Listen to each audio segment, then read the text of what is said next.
I don't know where you're listening from. Maybe you're tucked away in a quiet room, watching over a child who isn't yours, preparing meals no one seems to appreciate, or simply hoping your heart's work will someday be recognized. It doesn't matter what time it is where you are, but I promise, today's story will touch your soul. In the towering glass canyon of Manhattan's Upper East Side, where fortunes measured in the hundreds of millions cast shadows over Central Park, lived Richard Ellison, a man whose net worth exceeded most small nations' GDP, yet whose heart remained bankrupt. His penthouse, worth $47 million, stretched across an entire floor of a prestigious building, its floor-to-ceiling windows offering a godlike view of the city that never sleeps. But for all its marble countertops imported from Italian quarries and Persian rugs that cost more than most people's homes, the space felt as cold as a mausoleum. The only warmth in that cathedral of wealth came from Rosa Martinez, a woman whose presence was as essential as oxygen, yet as invisible as morning mist. At 52, Rosa carried herself with the quiet dignity of someone who had learned that true strength lies not in being seen, but in seeing others clearly. Her hands, weathered from years of service, moved through the penthouse with practiced grace, folding tiny clothes, preparing bottles, wiping away tears that weren't her own. Every morning at 5:30, she would arrive through the service entrance, trading the cramped subway car that smelled of coffee and dreams deferred for the sterile elegance of the Ellison domain. Rosa's world had been shaped by loss long before she set foot in that gilded tower. 6 years ago, she had answered a classified ad in the New York Times, seeking experienced nanny for twin infants, discretion essential, competitive compensation. The advertisement had been placed by Richard's assistant, a cold woman who interviewed Rosa as if she were purchasing expensive furniture, checking references, testing her knowledge of child development, ensuring she understood her place in the hierarchy. Rosa had needed the job desperately. Her husband, Miguel, had died in a construction accident in the Bronx, leaving her with medical bills that consumed her modest savings like hungry flames. The settlement from his employer's insurance barely covered the funeral expenses, and at 46, Rosa found herself starting over in a city that devoured the vulnerable. But when she first held Emma and Jamie Ellison, two tiny beings no bigger than loaves of bread, something inside her chest cracked open like an egg releasing light. Their mother, Evelyn, had died in childbirth from complications that the finest medical care money could buy couldn't prevent. Richard, consumed by grief and the demands of his hedge fund empire, retreated into spreadsheets and conference calls, leaving Rosa to become the children's entire universe. She was there for their first smiles, first words, first steps across the Italian marble floors. When they cried at 3 a.m, it was Rosa who sang Spanish lullabies her own mother had sung to her, while Richard remained locked behind his mahogany office door, managing Asian markets from his desk.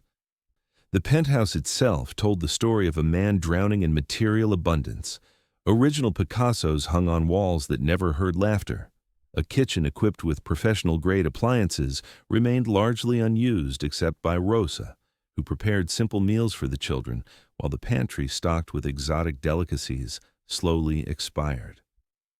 Richard's wine collection, worth more than most people's retirement funds, gathered dust while Rosa made chocolate milk and cut sandwiches into animal shapes. The twins' nursery was a monument to expensive taste. Custom-built cribs from Switzerland, toys imported from Germany, clothes with designer labels that cost more per outfit than Rosa earned in a week. Yet the only items the children truly treasured were the simple sock puppets Rosa created from old socks, giving them voices and personalities during long afternoons when their father was too busy conquering markets to remember he had a family. As the months turned to years, Rosa became the emotional architecture of the household. She knew that Emma preferred her toast cut diagonally and that Jamie needed exactly 3 bedtime stories to fall asleep. She understood their moods better than their father understood market fluctuations. When Emma scraped her knee on the playground, she ran to Rosa, not to the many hired tutors and enrichment specialists Richard employed. When Jamie had nightmares, it was Rosa's arms that provided sanctuary from the monsters that lived in closets and under beds. She taught them to tie their shoes, to say please and thank you, to share their toys with the few children they encountered in their rarefied world.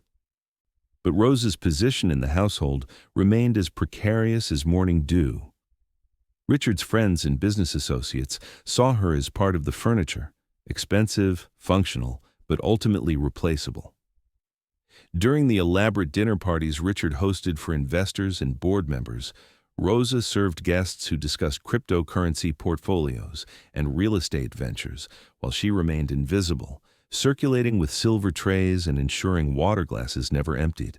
She overheard conversations about offshore accounts and tax shelters, about stock options and dividend yields, about a world where money flowed like water and human connection dried up like desert streams.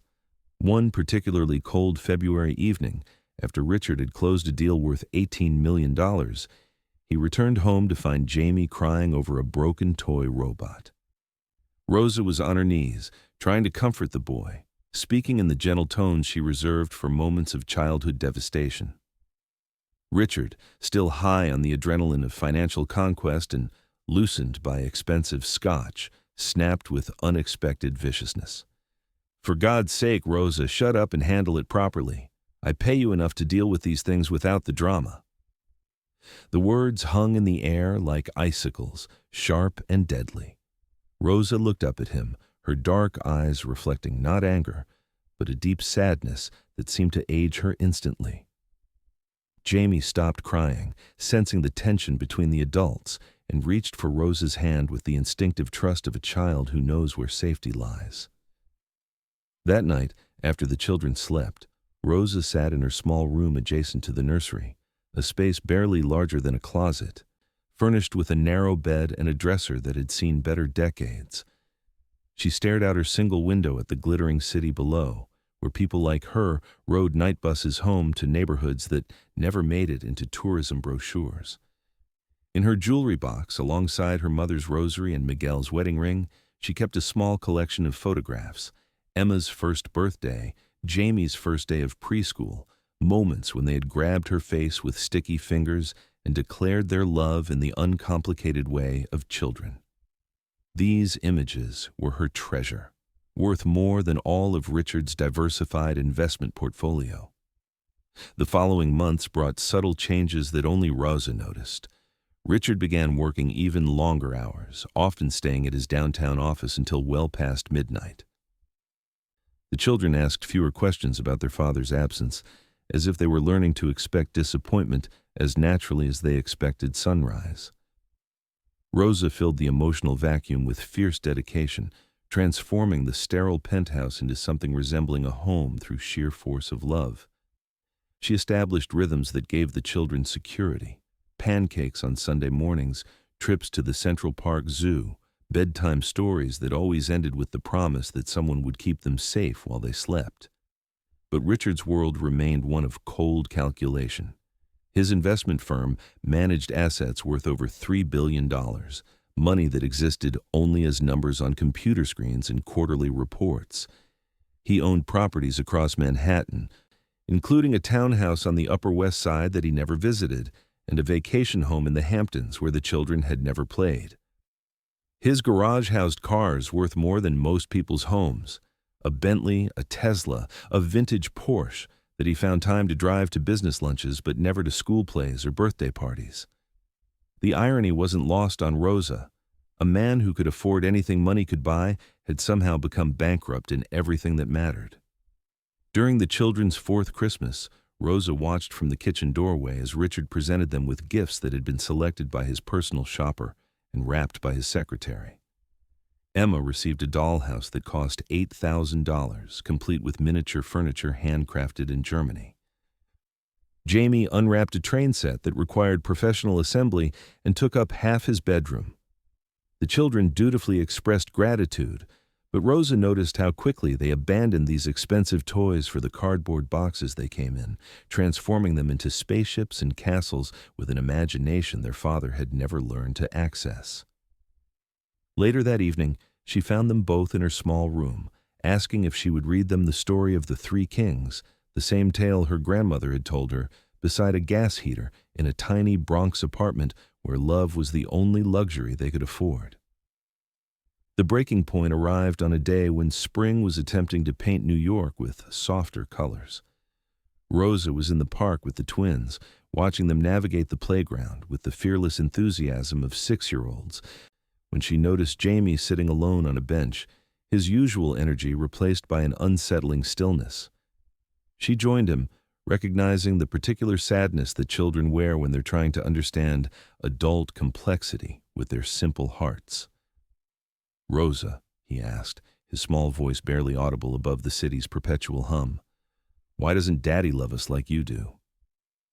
The question hit Rosa like a physical blow, not because it was unexpected, but because it was unanswerable in any way that wouldn't damage his young soul further. That afternoon, she made a decision that felt both inevitable and terrifying. While the children napped, she knocked on Richard's office door, interrupting a video conference with investors in Hong Kong. Her hands trembled slightly as she spoke, her accent growing thicker with emotion, as it always did when she felt vulnerable. "Mr. Ellison, we need to talk about Emma and Jamie. They need their father, not just someone who provides for them." Richard's response was swift and brutal, delivered with the same cold efficiency he used to terminate underperforming employees. "Rosa, you forget your place. I pay you to care for my children, not to give me parenting advice. If you can't handle your responsibilities without overstepping boundaries, perhaps it's time to reconsider your employment." The words landed like physical blows, each syllable designed to remind her of her expendability. But what hurt most wasn't the threat to her job security. It was the realization that after 6 years of devotion, she remained invisible to the man whose children called her name in their sleep. That night, she lay awake listening to the sounds of the city below, sirens wailing their endless song of urban distress, garbage trucks rumbling through streets lined with the debris of daily life, the distant hum of traffic carrying people home to families who saw them, valued them, remembered their birthdays, and celebrated their existence. She thought about Miguel, how he used to say that love wasn't something you possessed, but something you practiced, like a language that grew more beautiful the more you spoke it.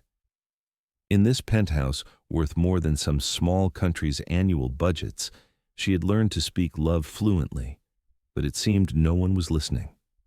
The next morning brought the kind of crisis that strips away all pretense and reveals who people truly are. Jamie, always the more adventurous twin, had managed to slip away from his supervised playtime and gotten lost somewhere in the building's labyrinthine corridors. Rosa discovered his absence when she went to collect him for lunch and found Emma alone, tears streaming down her face as she repeated, "I can't find Jamie. I can't find Jamie," with the desperate urgency of a child whose world has suddenly become unreliable. Rosa's heart hammered against her ribs as she searched the penthouse, calling Jamie's name while fighting the rising panic that threatened to steal her breath. She found him 30 minutes later in the building's mailroom, 20 floors below, having somehow managed to operate the service elevator. He was sitting on the floor, clutching the orange toy car he carried everywhere. His face streaked with tears, but his chin lifted with the stubborn pride that reminded Rosa so much of his father. When Richard arrived home that evening and learned about the incident from his secretary, who had received Rosa's panicked phone call, his reaction was swift and devastating. He stormed into the living room where Rosa was helping the twins with a puzzle, their heads bent together in concentration, their earlier trauma already fading with the resilience of childhood. "This is unacceptable," he declared, his voice carrying the same tone he used during hostile corporate takeovers. "I entrust you with my children's safety, and you lose one of them for half an hour. If this were a business partnership, it would be terminated immediately." Rosa looked up at him, her hands still resting on Emma's shoulders, and for a moment, something flickered in her eyes, not defiance, but a weary recognition of her fundamental powerlessness in this gleaming tower built on inequality. The children sensed the tension immediately, their bodies going rigid with the particular alertness that children develop when they realize the adults around them are engaged in battles they don't understand but will somehow affect their small lives. Emma reached for Rosa's hand with the instinctive gesture of a child seeking protection from forces beyond her comprehension. Jamie abandoned his puzzle pieces and moved closer to Rosa's other side, as if his small body could somehow shield her from his father's anger. "It wasn't Rosa's fault," Jamie said, his 6-year-old voice carrying an authority that surprised everyone in the room. "I wanted to explore. She takes care of us better than anyone." The simple truth of his statement hung in the air like sunlight, breaking through storm clouds, illuminating the reality that Richard had spent years avoiding. But wealthy men accustomed to controlling narratives through financial leverage rarely appreciate having their worldviews challenged by children or employees. Richard's response was to reinforce hierarchy with the blunt instrument of economic power. "You're both going to your rooms. Rose and I need to discuss your behavior and her supervision."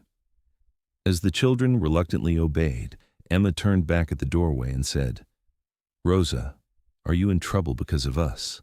The question contained such innocent heartbreak that Rosa felt something crack inside her chest. "No, Misha," she whispered, using the Spanish endearment that always made the children smile.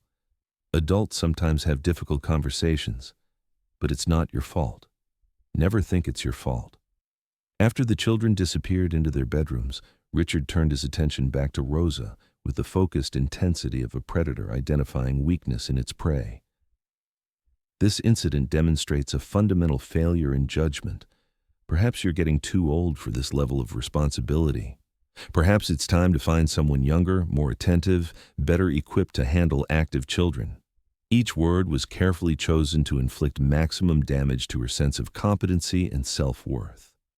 Rosa absorbed the attack with the stoicism of someone who had learned that dignity sometimes requires silence in the face of injustice. But something in her posture shifted, a subtle straightening of her spine that suggested reserves of strength Richard had never bothered to recognize. "Mr. Ellison," she said quietly, her voice steady despite the earthquake happening inside her chest. "I have loved your children as if they were my own for 6 years. I have missed family gatherings, worked through holidays, and given them everything I have. If you believe someone else can do better, then perhaps you're right. Perhaps it's time for me to go." The words surprised her as much as they surprised him. For 6 years she had absorbed criticism, swallowed pride, and accepted invisibility as the price of employment. But something about Jamie's disappearance and subsequent defense of her had shifted the balance of power in ways that money couldn't measure. Richard's response revealed the particular cruelty of men who mistake wealth for wisdom and control for competence. "Fine. Pack your things. I'll have HR send your final paycheck and a reference letter.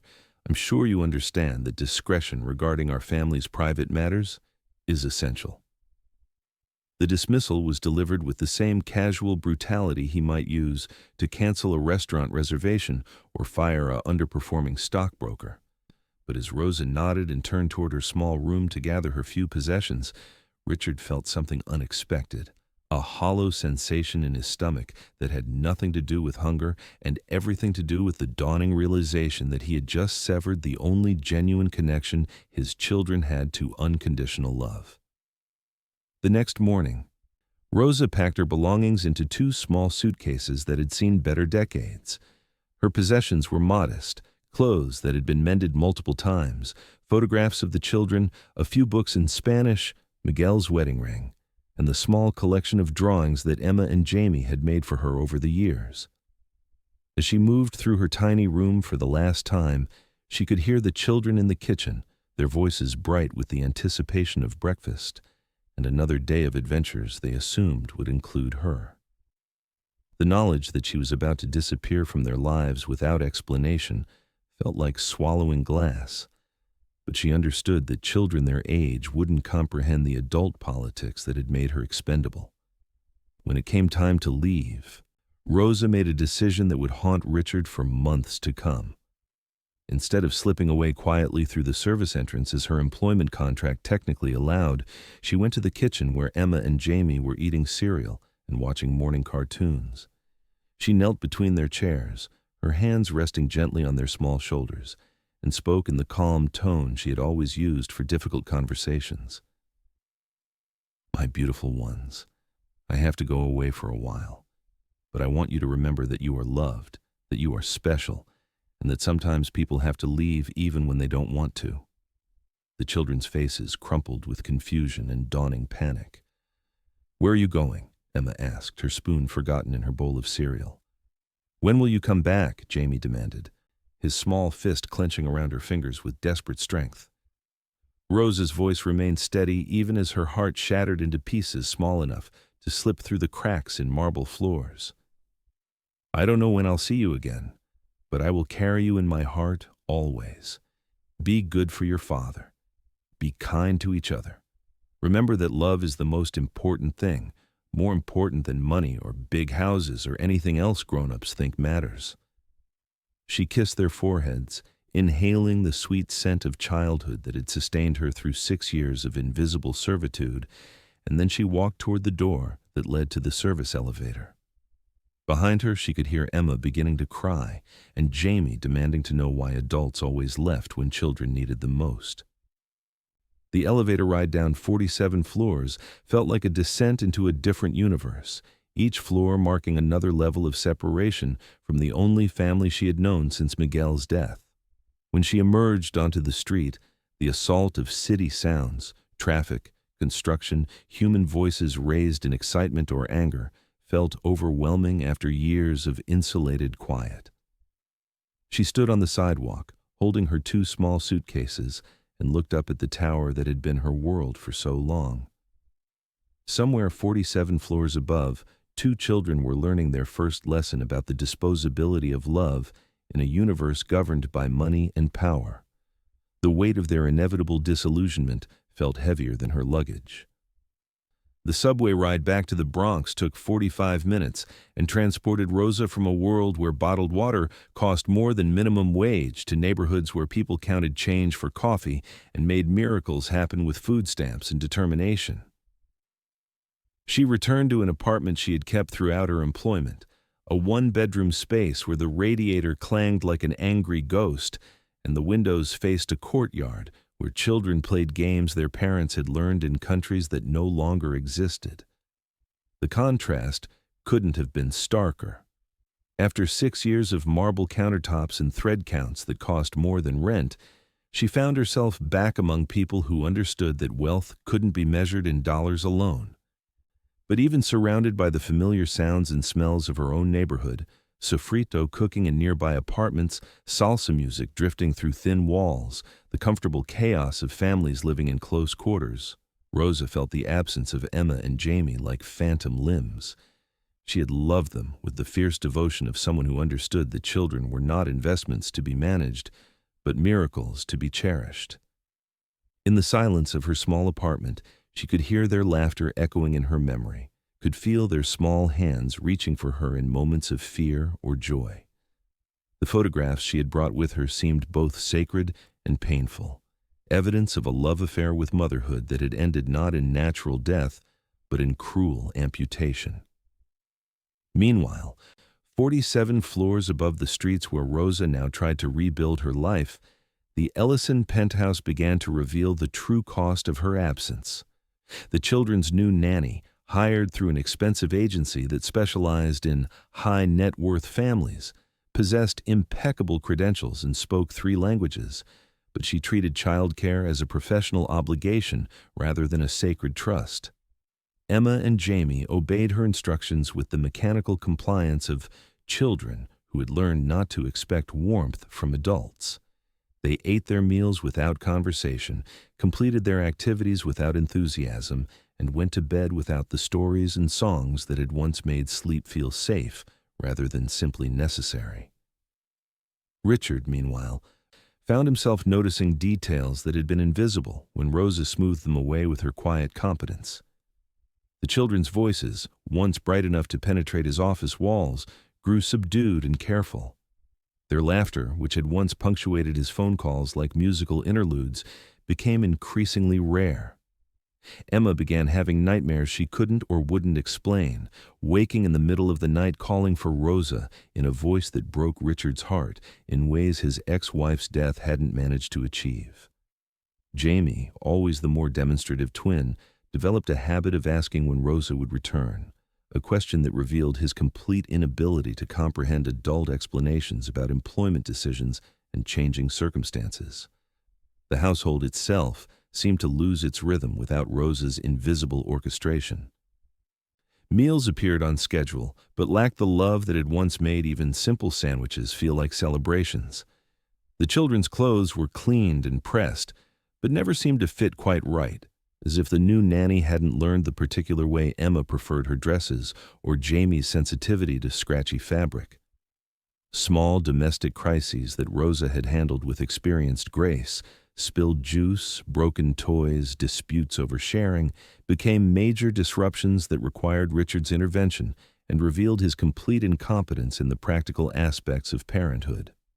3 months after Rosa's departure, Richard made a discovery that would haunt him for years to come. While sorting through paperwork in his home office, he found a manila envelope that had somehow been overlooked during Rosa's hasty departure. Inside was a letter written in Rosa's careful handwriting, addressed simply to Mr. Ellison, and dated the day before the incident that led to her dismissal. The letter's contents revealed depths of character and wisdom that Richard had never bothered to recognize during their 6 years of daily interaction. Rosa wrote about her concerns for the children's emotional development, her observations about their need for consistent affection, and her gentle suggestions for ways their father might create stronger connections with them. But more devastating than her professional insights were the personal revelations. Her gratitude for being allowed to love Emma and Jamie, her prayers for their happiness and success, her hope that they would always remember that they were worthy of unconditional love. The letter concluded with words that felt like accusations written in kindness. I know that you believe love can be purchased like any other commodity, but children don't understand market value. They only know whether they feel safe, seen, and celebrated. Emma and Jamie are miracles disguised as ordinary children, and they deserve to know that someone thinks they hung the moon and painted the stars. I have tried to be that someone for them, and I pray that when I'm gone, you will discover that being their father is more valuable than any fortune you could ever accumulate. The letter was signed simply Rosa, but beneath her name she had added a postscript that stopped Richard's heart. I will love them always, even from far away. Please tell them that love doesn't disappear when people have to leave.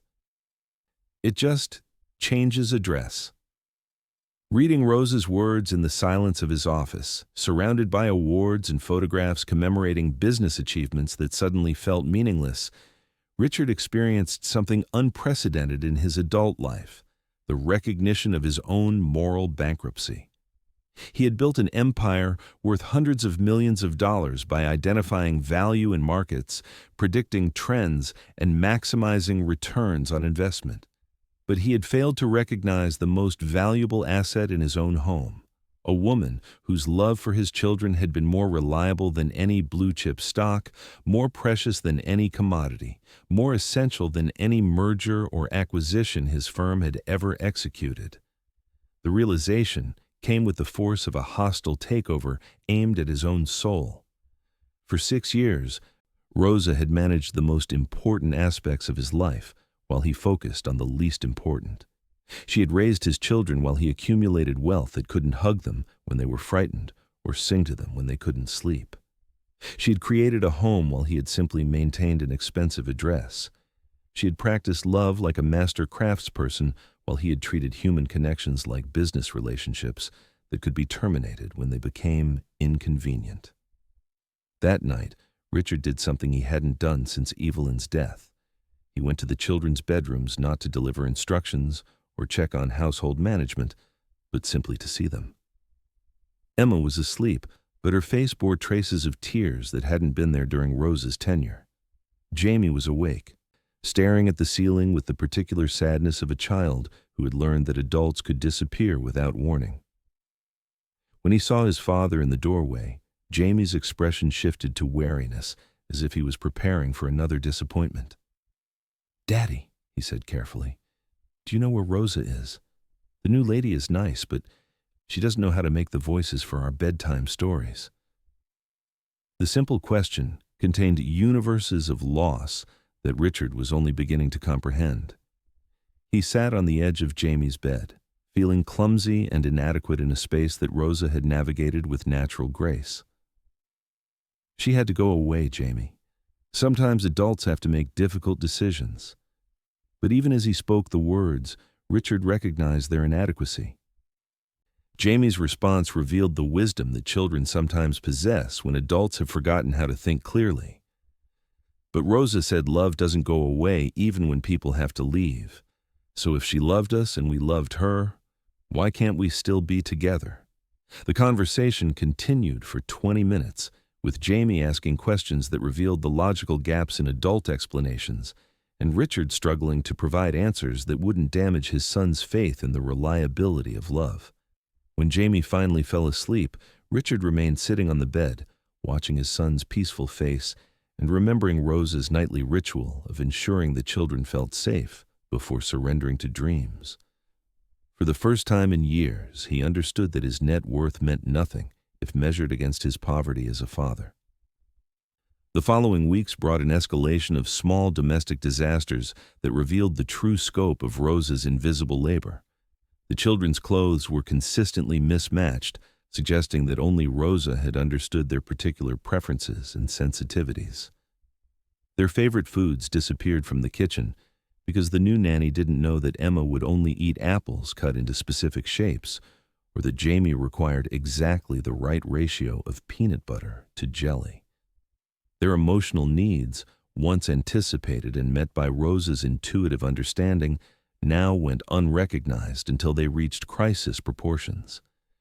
Emma developed a mysterious rash that 3 pediatricians couldn't diagnose, but that Rosa would have recognized immediately as stress-induced eczema. Jamie began having accidents at night, regressing to behaviors he had outgrown years ago under Rosa's patient guidance. Richard found himself working from home more frequently, not because his business required less attention, but because the atmosphere in the penthouse had become so tense and joyless that he couldn't concentrate on market fluctuations and investment strategies. The children's subdued behavior and the new nanny's professional but cold efficiency created an environment that felt more like an expensive boarding school than a home. During video conferences with clients and board members, he would catch glimpses of his children in the background. Emma, wandering aimlessly through rooms that had once been filled with her laughter, Jamie sitting alone with toys that couldn't replace human connection. These images haunted him during meetings about portfolio diversification and risk management, making it increasingly difficult to focus on the numerical abstractions that had once commanded his complete attention. 6 months after Rosa's departure, the inevitable crisis arrived with the particular cruelty that life reserves for moments when people are least prepared to handle tragedy. Emma, always the more physically adventurous twin, fell while climbing on playground equipment during a supervised visit to Central Park. The accident itself was minor, a scraped knee and bruised ego, but her response revealed the emotional damage that had been accumulating since Rosa's departure. Instead of the resilient bounce-back that had characterized her early childhood, Emma dissolved into inconsolable hysteria, sobbing not just from physical pain, but from a deeper wound that no bandage could heal. "I want Rosa," she cried, her small voice carrying the desperation of someone who had learned that the people she loved could be removed without explanation or appeal. "Rosa would make it better. Rosa would sing to me. Where is Rosa?" The new nanny's attempts to comfort Emma were professionally competent, but emotionally sterile.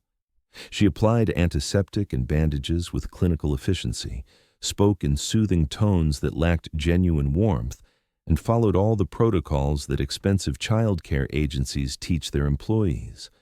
But Emma's distress only intensified, as if she could sense the difference between genuine love and purchased care. By the time Richard arrived at the park, summoned by a phone call from the nanny, Emma was hyperventilating with the kind of panic that suggested trauma deeper than a simple playground accident.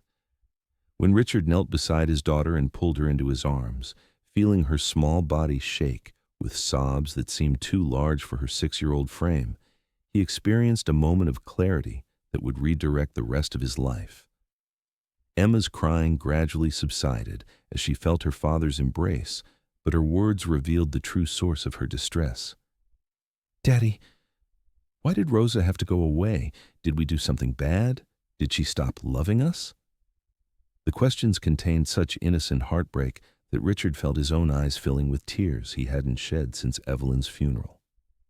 He realized that in his haste to reassert control and maintain professional boundaries, he had traumatized his children in ways that money couldn't repair. That evening, after Emma finally fell asleep in his arms and Jamie had been reassured that his sister was safe, Richard made a decision that would have seemed impossible just months earlier. He called his personal assistant and gave instructions that would have shocked his business partners and board members. Cancel all meetings for the following week, liquidate whatever assets were necessary to free up cash for a personal project, and hire the best private investigator money could buy. For the first time in his adult life, Richard Ellison was about to prioritize human connection over financial gain, love over leverage, family over fortune. The search for Rosa began with the kind of systematic thoroughness that Richard applied to hostile takeovers and complex investment strategies. The private investigator, accustomed to locating missing persons for wealthy clients involved in messy divorces and inheritance disputes, had never been asked to find a former domestic employee for the purpose of making amends. But Richard's instructions were clear. Spare no expense, follow every lead, and understand that this wasn't about litigation or damage control, but about finding someone whose absence had revealed the true poverty in a penthouse worth more than most people's lifetime earnings. The investigation revealed details about Rosa's life that Richard had never bothered to learn during their 6 years of daily interaction.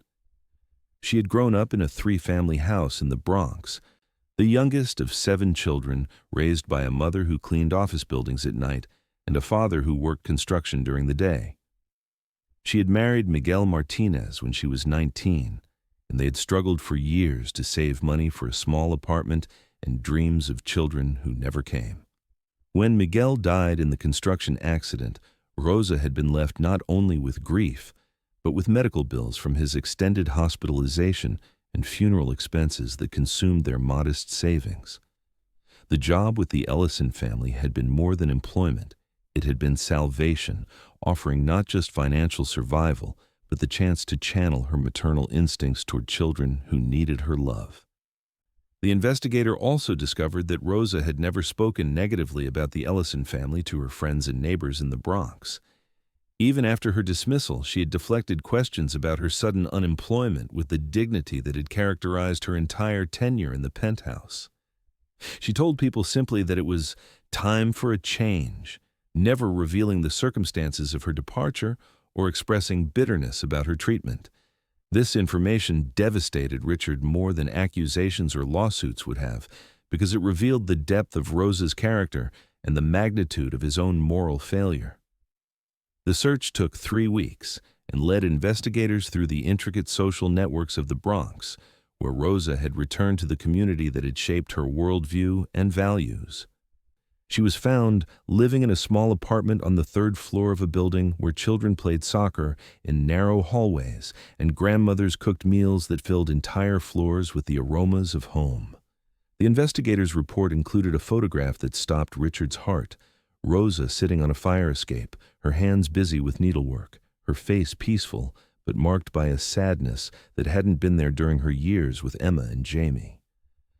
When Richard finally worked up the courage to visit Rosa's neighborhood, the contrast with his world couldn't have been more stark. The building where she lived bore no resemblance to the gleaming tower with its doorman and marble lobby. Here, security came from knowing your neighbors, and luxury meant having enough heat in winter and enough fans in summer. The hallways smelled like cooking oil and disinfectant, the stairs creaked with age and overuse, and the sounds of daily life crying babies, arguing couples, television programs in multiple languages, created a symphony of human existence that was both chaotic and ultimately comforting. Rosa answered her door wearing an apron and the same gentle expression that had once greeted Richard when he arrived home from business trips. For a moment they stared at each other across a threshold that represented more than just the entrance to her apartment. It was the border between worlds, between past and present, between injury and possible healing. "Mr. Ellison," she said quietly, her voice carrying neither surprise nor hostility, as if she had been expecting this moment despite its improbability. "How did you find me? Is everything all right with the children?" Richard found himself struggling to speak, overwhelmed by emotions he hadn't experienced since childhood: shame, regret, and a desperate need for forgiveness that couldn't be purchased with any amount of money. "Rosa, I came to apologize. I came to ask you to come home. The children, I made a terrible mistake." His voice cracked on the words, revealing vulnerabilities that years of business negotiations had taught him to hide. But standing in that narrow hallway, facing a woman whose kindness he had repaid with cruelty, Richard discovered that some conversations required complete honesty rather than strategic positioning. Rosa invited him into her small apartment, where he found himself surrounded by evidence of the love she had carried for Emma and Jamie, even after their father had dismissed her from their lives. The walls were covered with drawings the children had made for her, photographs from birthdays and holidays, and small crafts they had created together during quiet afternoons in the penthouse. On her kitchen table sat a half-finished baby blanket, and Richard realized with a shock that Rosa was pregnant, a detail that made his treatment of her even more unconscionable than he had previously understood. The conversation that followed lasted 3 hours and revealed depths of pain and forgiveness that Richard had never imagined possible. Rosa listened to his stammered apologies and desperate explanations without interruption, her dark eyes reflecting a wisdom that comes from surviving loss and maintaining dignity in circumstances designed to destroy both.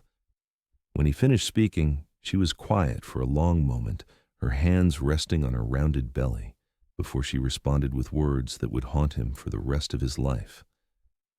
"Mr. Ellison, I forgave you months ago, not because what you did was right, but because carrying anger was too heavy for my heart. But forgiveness doesn't mean forgetting, and it doesn't mean returning to situations that caused pain." Rosa's gentle refusal to return to the penthouse was delivered with such kindness that it felt like another form of cruelty, though Richard understood that this cruelty was earned rather than gratuitous. She explained that she was pregnant with Miguel's child, conceived just before his accident, discovered only after her dismissal from the Ellison family, and that she needed to focus on creating a stable home for her own baby. But she also offered something Richard hadn't expected: the possibility of limited contact, supervised visits, a chance for Emma and Jamie to understand that her disappearance hadn't been caused by their behavior or their inadequacy as children deserving of love. The first reunion, arranged carefully and with Rosa's conditions strictly observed, took place in Central Park on a Sunday afternoon when the autumn light made everything look like a painting worth millions of dollars. Emma and Jamie's reaction when they saw Rosa approaching across the grass was a mixture of joy and pain, so pure that Richard felt his chest tighten with emotion he couldn't name. They ran to her with the unconscious trust of children who had never stopped believing in the reliability of love, their small arms wrapping around her expanded waist as they sobbed with relief and happiness and confusion about why she'd been gone so long. Rosa held them for several minutes, whispering the Spanish endearments and English reassurances that had once been the soundtrack of their daily lives. When they finally pulled back to look at her face, Emma noticed Rosa's rounded belly and asked with the directness that only children possess, "Rosa, are you having a baby? Are you going to love the baby more than us?" The question revealed fears that had been festering since her departure, concerns that competing claims on Rosa's affection might diminish her value in the only adult relationship that had ever felt unconditionally secure. Rosa's response demonstrated the particular genius that some people possess for loving multiple beings without division or favoritism. Mi amor, she said, cupping Emma's face in her hands. Love doesn't get smaller when it's shared. It gets bigger. This baby will never replace you in my heart. You helped teach me how to be a mother. You will always be my first children, even if I didn't carry you in my body. The explanation seemed to satisfy Emma and Jamie in the way that truth always satisfies children, even when adults find the same truths difficult to accept. The visit lasted 2 hours and included simple activities that revealed how much the children had missed Rosa's particular way of seeing the world. She helped them collect leaves and told stories about each type of tree, transforming an ordinary autumn afternoon into an adventure full of learning and wonder. She braided Emma's hair in the intricate patterns that the child had missed during her absence, and she listened to Jamie's detailed accounts of his school projects with the kind of focused attention that made him feel like the most interesting person in the world. Richard watched from a nearby bench, observing his children come alive in ways they hadn't displayed in months, and understanding that Rosa possessed something he couldn't purchase, the ability to make ordinary moments feel magical through the alchemy of genuine love. When the visit ended, and it came time for goodbyes, Emma and Jamie clung to Rosa with the desperation of children who had learned that adults could disappear without warning. "When will we see you again?" Jamie asked, his small hand gripping Rosa's fingers as if physical contact could prevent another separation. "Can we visit your apartment? Can we meet your baby when it comes?" Emma added, her questions revealing a child's natural assumption that relationships continue and evolve rather than simply ending when circumstances become complicated. Rosa's answers were carefully crafted to provide hope without making promises she couldn't keep. "I will see you again," she said, "but we need to take things slowly. Your father and I need to figure out how to make this work in a way that's good for everyone, especially you." She looked directly at Richard as she spoke, her gaze conveying expectations and boundaries that were non-negotiable despite their gentleness. Sometimes adults make mistakes, but that doesn't mean love disappears. It just means we have to find new ways to express it. The drive back to the penthouse was quiet except for Emma and Jamie's chatter about Rosa's pregnancy, their questions about babies, and their obvious excitement about the prospect of future visits. But Richard found himself grappling with emotions more complex than relief or gratitude. Rosa's forgiveness had been freely given, but it came with conditions that required him to examine aspects of his character he had never questioned. She wasn't offering to return to her previous role as invisible caregiver. She was offering a relationship based on mutual respect and recognition of her inherent worth as a human being whose feelings mattered. Over the following months, Richard began the difficult process of restructuring his relationship not just with Rosa, but with his own children and his understanding of what constituted meaningful success. He reduced his workload, delegating responsibilities to partners who had previously handled only secondary decisions, and began spending afternoons with Emma and Jamie, not as a supervisor checking on household management, but as a father discovering the particular joy of watching his children become themselves. The process was awkward at first, marked by his uncertainty about how to create the kind of warmth that Rosa had generated naturally. But the children's eagerness to connect with him gradually overcame his inexperience with emotional intimacy. The second meeting with Rosa took place in her apartment, where Emma and Jamie were enchanted by the cozy chaos of a home where people actually lived rather than simply residing. They helped Rosa fold baby clothes, marveling at the tiny socks and shirts that seemed too small for human occupancy. They met Rosa's neighbors, elderly women who spoke limited English but communicated fluently in the universal language of affection for children. They ate simple meals prepared in Rosa's small kitchen, food that tasted better than anything the penthouse chef had ever created because it was seasoned with the particular flavor that comes from being genuinely welcomed rather than merely accommodated. During these visits, Richard began to understand that wealth could be measured in ways that had nothing to do with bank balances or investment portfolios. Rosa's neighbors might struggle to pay rent and utilities, but they possessed social connections that his money had never been able to purchase. Children played together in the building's courtyard under the supervision of multiple adults who considered community childcare a shared responsibility rather than a professional obligation.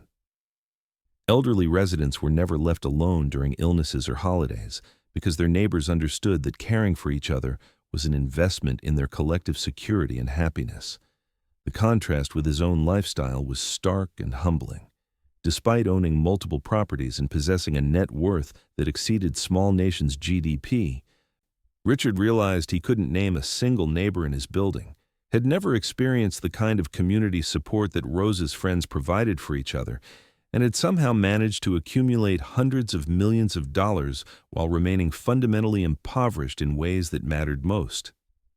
His children, despite having access to private schools, personal tutors, and every material advantage money could provide, were emotionally malnourished in ways that only Rose's love had temporarily alleviated. As winter approached and Rose's pregnancy advanced, Richard made a decision that surprised his business partners and confused his financial advisors. He established a foundation dedicated to supporting domestic workers, nannies, and caregivers whose contributions to families often went unrecognized and undercompensated. The Rosa Martinez Foundation, funded with an initial endowment of $50 million, would provide health care, education scholarships, legal support, and retirement planning for women whose invisible labor made it possible for wealthy families to function. But more than financial assistance, the foundation was designed to honor the emotional work that women like Rosa performed, recognizing their contributions as essential rather than expendable.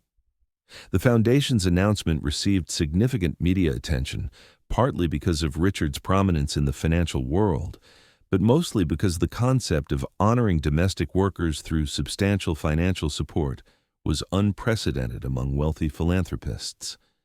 Reporters asked why he had chosen this particular cause, and Richard's answers revealed a transformation that went far beyond charitable tax deductions. "I spent years believing that success could be measured in dollars and market dominance," he told a journalist from the Wall Street Journal. "But I failed to notice that the most valuable person in my household was someone I was paying minimum wage to hold my family together.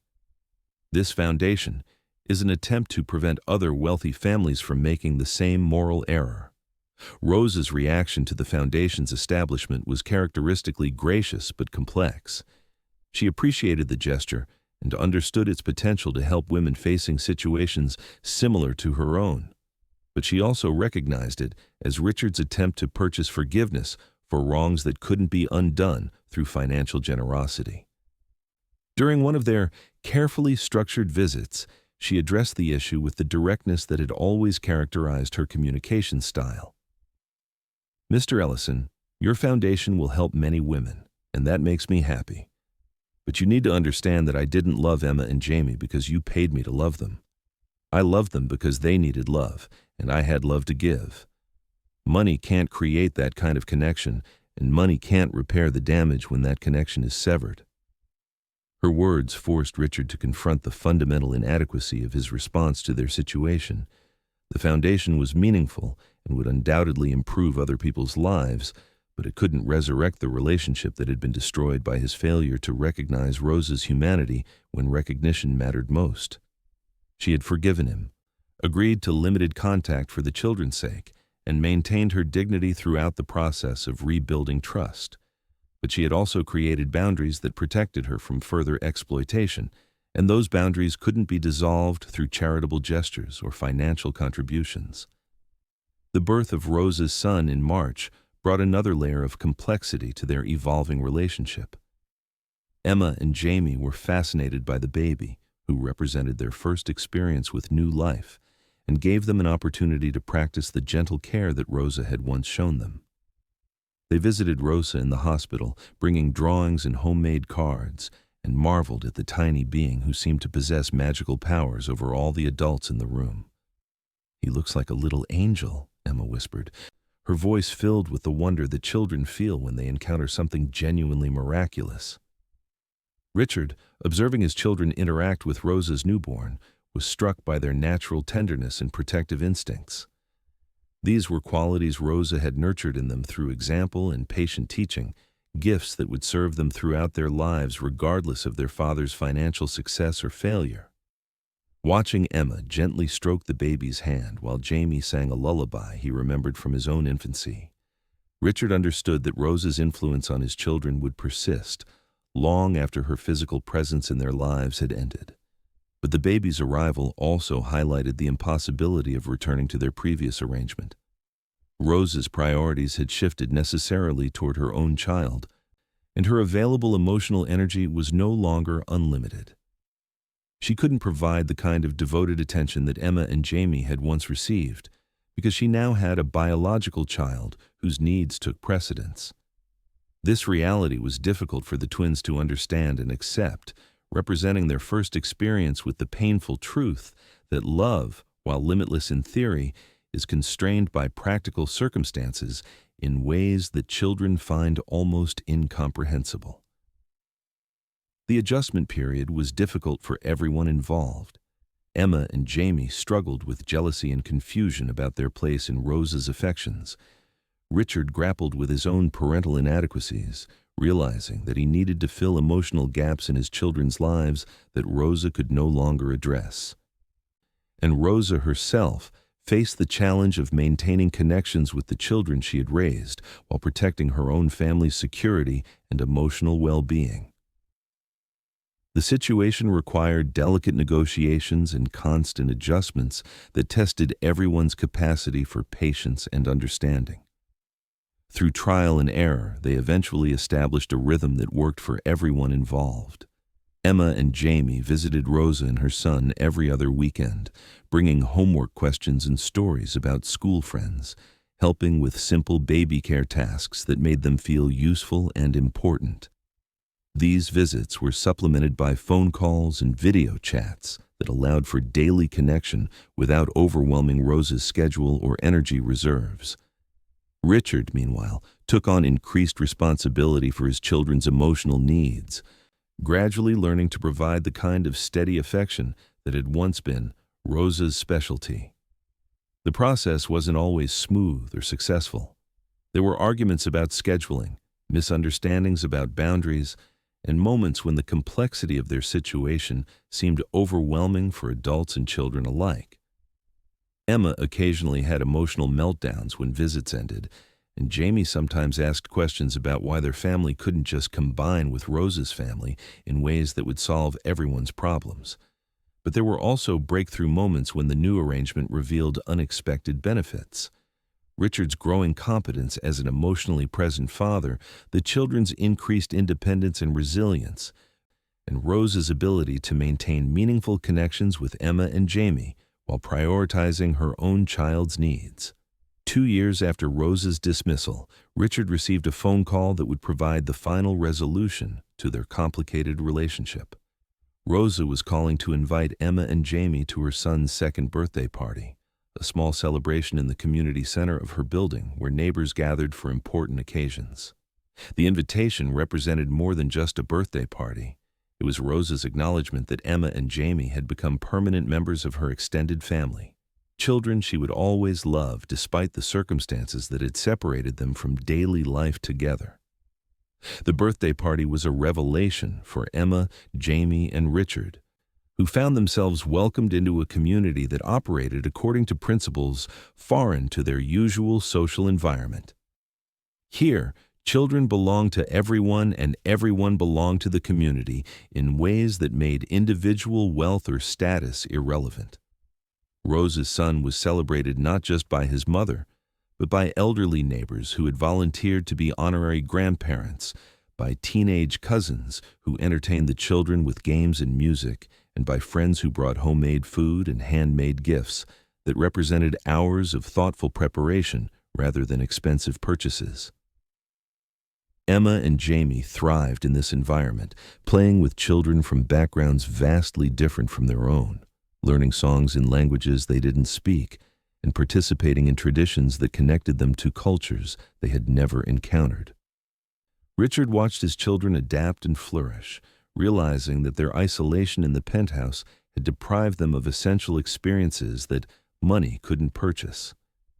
The party lasted 6 hours and provided more genuine joy than any of the elaborate celebrations he had ever arranged for them. During the party, Richard had a conversation with Rosa that provided closure to the painful chapter of their relationship while opening possibilities for a healthier future. They stood on the community center's small balcony, watching their children play together in the courtyard below, and discussed how much everyone had changed since the crisis that had brought them to this point. "I was so angry when you fired me," Rosa admitted, her voice soft but clear. "Not because I lost my job, but because I thought I had lost Emma and Jamie forever. Children change so quickly, and I was afraid they would forget me, forget that someone had loved them completely." Richard's response revealed how much he had learned about the nature of love and loss during the 3 years of careful rebuilding. "I fired you because I was threatened by how much my children loved you, how much they needed you in ways they didn't need me. I thought I was protecting my authority as their father, but I was actually damaging their ability to trust that love is permanent and reliable. I'm sorry it took me so long to understand what I had destroyed." Their conversation continued as the party wound down and parents began collecting sleepy children and leftover cake. They discussed practical arrangements for future visits, acknowledged the growth and healing that had occurred for everyone involved, and established mutual respect as the foundation for whatever relationship would develop between their families. Rosa's forgiveness had evolved beyond the initial grace she had offered into something more complex and durable, an understanding that people could change, that mistakes could be addressed without being forgotten, and that love could survive trauma if tended carefully by people committed to each other's well-being. The drive home from the party was quiet, except for Emma and Jamie's excited chatter about new friends, different foods, and the games they had learned. But Richard found himself reviewing the evening with a mixture of gratitude and residual sadness about the years that had been lost to pride and blindness. Rosa had rebuilt a life that didn't require his approval or support, had raised a child who would know his mother's love from birth rather than learning it from a hired caregiver, and had maintained connections with Emma and Jamie that honored their shared past while respecting everyone's changed circumstances. 3 months later, Richard made his final gesture of acknowledgement and respect. He commissioned a portrait of Rosa, painted by an artist who specialized in capturing the dignity and strength of working-class women whose contributions to society often went unrecognized. The painting depicted Rosa in her simple apartment, holding her son while Emma and Jamie read stories nearby, surrounded by the modest objects that made up her real wealth: photographs of loved ones, children's artwork, books worn smooth from multiple readings, and the tangible evidence of relationships built through daily acts of caring rather than financial transactions. The portrait now hangs in the main hallway of the Ellison penthouse, visible to everyone who enters their home. Visitors often ask about the woman in the painting, and Richard's explanation has become a story he tells with pride rather than shame. "This is Rosa Martinez, the woman who raised my children when I was too busy accumulating wealth to notice that I was impoverishing their hearts. She taught them, and eventually me, that love is the only currency that matters, and that the people who care for us deserve recognition and respect rather than invisibility and dismissal." Emma and Jamie, now teenagers with busy social lives and academic pressures, still visit Rosa and her son regularly, bringing homework questions and college application essays, seeking advice about friendships and romance from the woman who first taught them that their feelings mattered and their dreams deserved support. Rosa remains a central figure in their emotional lives, not as a former employee, but as an honorary family member whose wisdom and patience provide stability during the turbulent years of adolescence. Richard's relationship with his children has deepened immeasurably since the crisis that nearly cost them Rosa permanently. He learned to cook simple meals they enjoy, to listen to their concerns without immediately offering solutions, and to prioritize their emotional needs even when business pressures demand his attention. The foundation he established in Rosa's honor has grown into a significant force for supporting domestic workers nationwide, but its most important impact remains personal. It serves as a daily reminder that wealth without wisdom is poverty, and that the people who make our lives possible deserve dignity rather than dismissal. Rosa herself has found peace in a life that balances multiple loves and responsibilities. She works part-time as a consultant for the foundation Richard established, helping develop programs that support women facing situations similar to her own. She is remarried, a kind man who understands that her heart has room for many kinds of love and doesn't feel threatened by her ongoing connections with Emma and Jamie. Her son is growing up surrounded by extended family that includes the children she raised during the most difficult period of her life, and all of them are richer for the complex bonds that connect them across social and economic boundaries. On quiet evenings in her small apartment, Rosa sometimes looks through the photographs and letters that document her journey from invisible caregiver to honored family member, from dismissed employee to respected advocate for women whose work holds families together.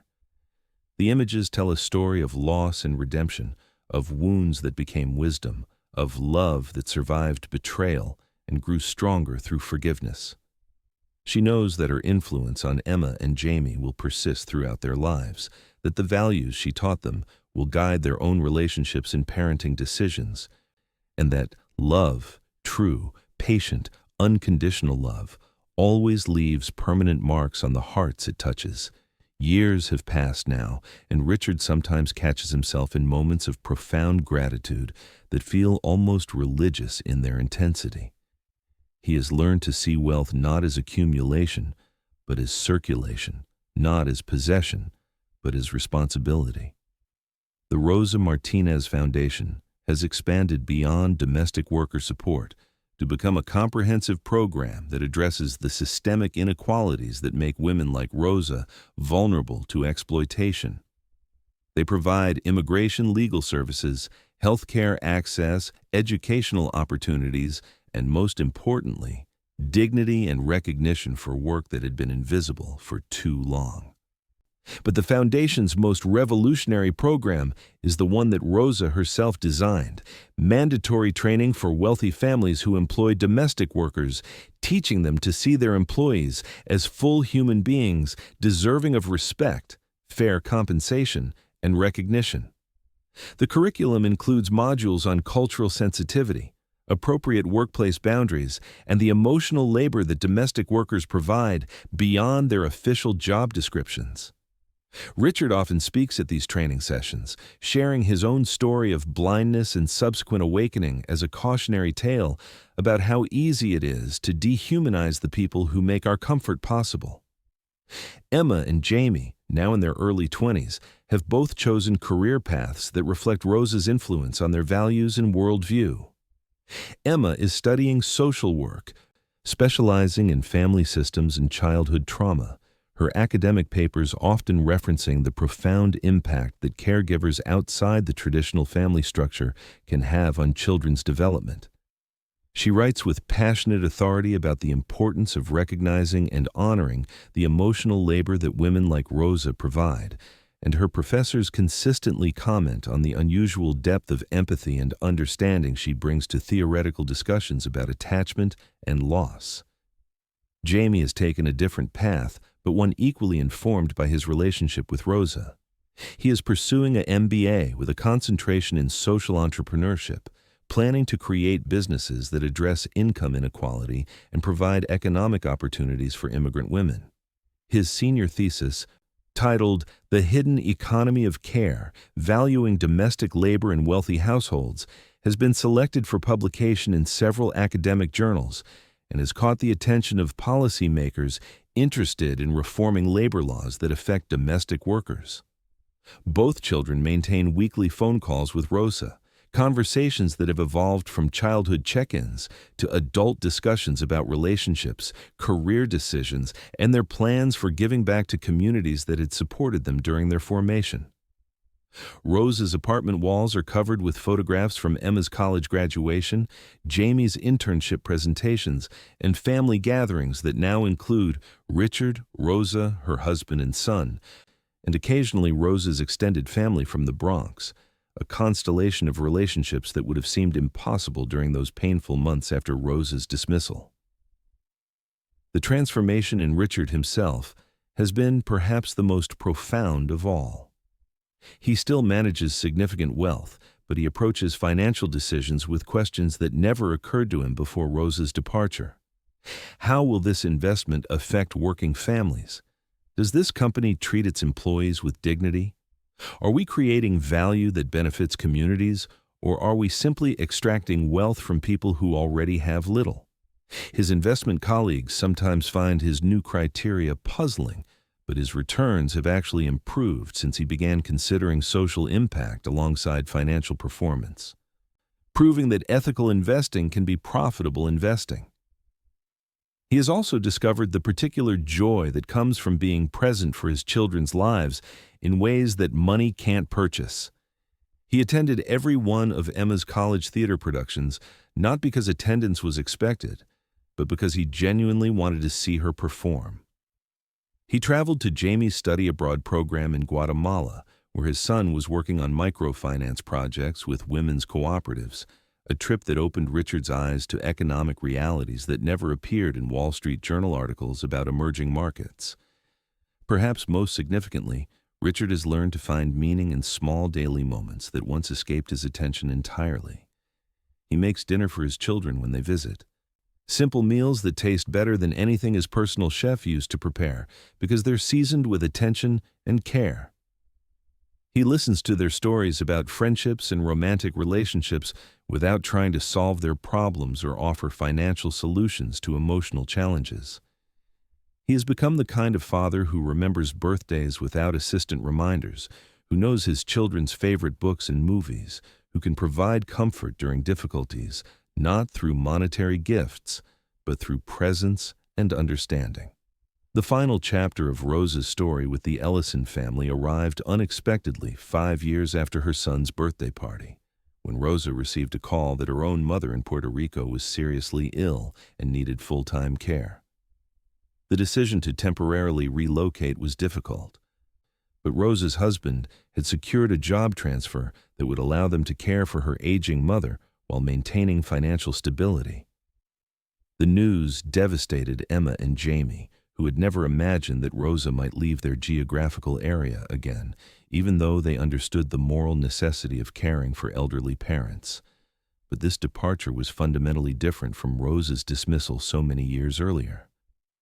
Now there were plans for regular visits, video calls scheduled around everyone's availability, and a shared understanding that physical distance wouldn't diminish the relationships that had become central to everyone's emotional well-being.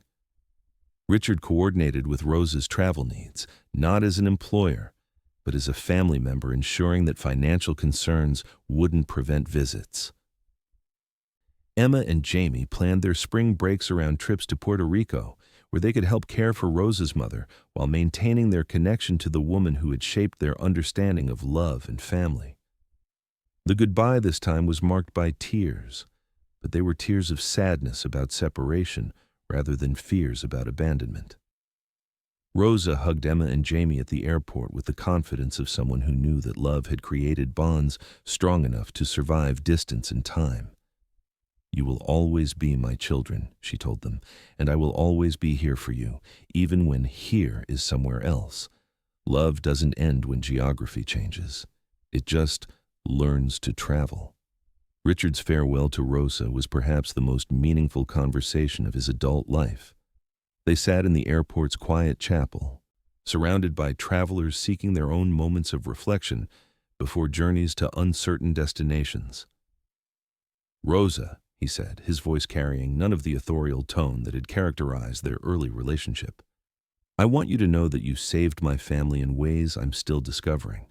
Not just Emma and Jamie, but me too. You taught me that the most important investments are the ones we make in human relationships, and that the highest returns come from love given freely rather than purchased through contracts." Rosa's response revealed the grace that had sustained her through years of invisible labor and the wisdom that had enabled her to forgive injuries that might have destroyed others. Mr. Richard, she said, using the more informal address that had evolved during their years of rebuilding trust, you also taught me something important. You taught me that people can change, that mistakes don't have to define us forever, and that it's never too late to choose love over pride. Your children are good people because you finally learned how to be a good father. That's not my accomplishment. That's yours.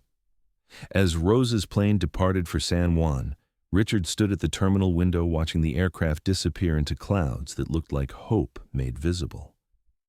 He thought about the journey that had brought them from employer-employee dysfunction to genuine family bonds, about the cost of blindness and the value of sight, about the difference between wealth that isolates and wealth that connects. Emma and Jamie flanked him at the window, their hands resting on his shoulders in a gesture of comfort that would have been unimaginable during the early years of Rose's employment, when physical affection between father and children was rare and awkward. The months that followed Rose's departure to Puerto Rico revealed how thoroughly she had taught all of them to maintain relationships across distance and circumstance. Video calls became family traditions, with Rosa showing them her mother's progress, sharing stories about Puerto Rican culture and history, and maintaining involvement in Emma and Jamie's daily lives despite the geographical separation. Richard learned to cook traditional Puerto Rican dishes by watching Rosa demonstrate recipes over video chat. His upscale Manhattan kitchen filled with the aromatic spices and tropical flavors that connected his family to the island where Rosa was caring for her own family. Emma and Jamie's visits to Puerto Rico became annual pilgrimages that enriched their understanding of cultural identity, family obligation, and the global nature of caregiving work.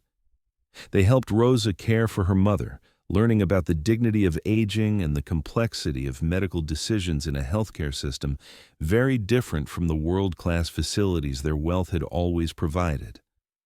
They practiced their Spanish with Rosa's extended family, participated in community festivals, and developed friendships with young people whose economic circumstances were vastly different from their own privileged upbringing. These experiences shaped their adult perspectives in ways that no amount of expensive education could have provided. Emma's social work practice became focused on helping elderly immigrants navigate healthcare systems while maintaining cultural identity and family connections. Jamie's business ventures consistently prioritized community economic development, particularly in Latino neighborhoods, where his bilingual skills and cultural understanding, developed through relationship with Rosa, enabled him to create partnerships based on mutual respect rather than extractive investment strategies. Richard's annual visits to see Rosa in Puerto Rico became opportunities for reflection and renewal that he valued more than any vacation destination his wealth could purchase. He would stay in Santa Juan hotels but spend his days in Rosa's mother's small house in Bayamón, helping with yard work, sharing meals prepared from vegetables grown in backyard gardens, and participating in the kind of multi-generational family gatherings that his own childhood of boarding schools and summer camps had never provided. During one particularly meaningful conversation on Rosa's mother's front porch, as neighborhood children played softball in the narrow street and elderly neighbors shared gossip and mangoes from overloaded trees, Richard asked Rosa whether she had ever regretted her decision to work for his family, given all the pain that relationship had initially caused. Rosa's answer revealed the philosophical depth that had enabled her to transform injury into wisdom. Regret is like carrying yesterday's garbage into today's kitchen. It doesn't belong there, and it makes everything smell bad. I choose to remember the love, to celebrate the growth, to honor the connections that survived the difficulties. Emma and Jamie are part of my heart now, and you have become a good man. That matters more than the pain you caused when you were still learning how to be human. As Rosa's mother's health declined, and eventually she passed away peacefully surrounded by family, Richard witnessed Rosa navigate grief with the same grace she had shown during every other crisis in their relationship. The funeral in Bayamón was attended by hundreds of people whose lives Rosa's mother had touched during 8 decades of life. creating a celebration of human connection that Richard recognized as true wealth. Relationships built through daily acts of kindness, community bonds forged through shared struggles, and love expressed through presence rather than presence.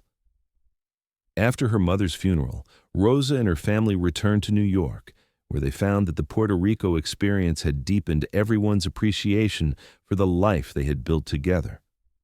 Rosa's son, now 7 years old, had developed fluency in Spanish and a sense of pride in his Puerto Rican heritage that complemented his New York identity.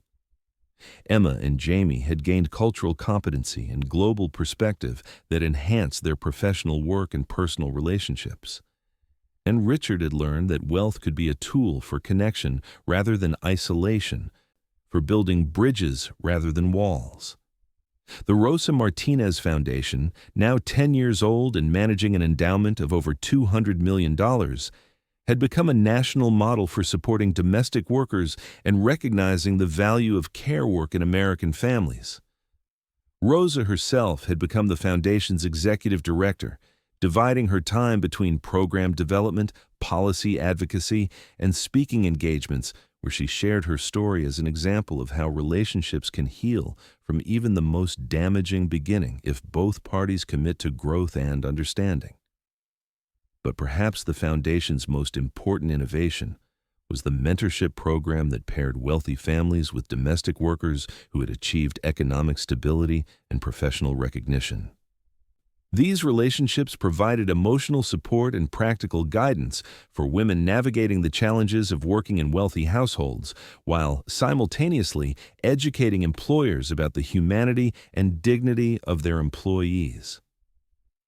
The program had a 93% success rate in preventing the kind of exploitation and dismissal that Rosa had experienced, creating employment relationships based on mutual respect rather than economic desperation. On the 10th anniversary of the Foundation's establishment, Richard, Rosa, Emma, and Jamie stood together at a gala dinner attended by domestic workers, wealthy employers, policymakers, and social workers who had been touched by the Foundation's work. The evening's program included testimony from women whose lives had been transformed by the Foundation's programs, policy presentations from legislators who had been inspired to reform domestic worker protection laws, and musical performances by children whose mothers had been supported through educational scholarships and health care access programs. But the evening's most powerful moment came when Rosa took the podium to deliver the keynote address, speaking to an audience that included some of the wealthiest and most powerful people in New York. She began with the same words that had concluded her letter to Richard so many years earlier. Love doesn't disappear when people have to leave. It just changes address. Then she told the complete story of her relationship with the Ellison family, from the initial employment arrangement through the crisis of dismissal to the eventual healing and growth that had created the Foundation. Her speech was interrupted repeatedly by applause, but the most meaningful moment came when she concluded with a challenge to everyone in the room. The question is not whether we can afford to treat domestic workers with dignity. The question is whether we can afford not to. The women who care for your children, who maintain your homes, who make your comfort possible, they are not your employees. They are your partners in creating the life you cherish. Honor them, respect them, learn from them. They have wisdom that your wealth cannot purchase and perspective that your privilege cannot provide. As Rosa finished speaking and the audience rose in a standing ovation that lasted several minutes, Richard felt a profound sense of completion that had nothing to do with financial achievements or business success. He had learned that the most meaningful legacy he could leave would not be measured in dollars or market dominance, but in relationships healed, wisdom gained, and love shared across boundaries of class and culture. The Foundation would continue to grow and serve working families long after his death, but its true success lay not in its size or scope, but in its recognition of human dignity as the foundation of all meaningful wealth. Emma and Jamie, now adults with their own careers and relationships, had become advocates for social justice in their respective fields, carrying Rosa's influence into the next generation while building on their father's financial resources and social connections. Their children would grow up knowing Rosa as an honorary grandmother, whose wisdom and warmth provided stability and perspective that money could never purchase.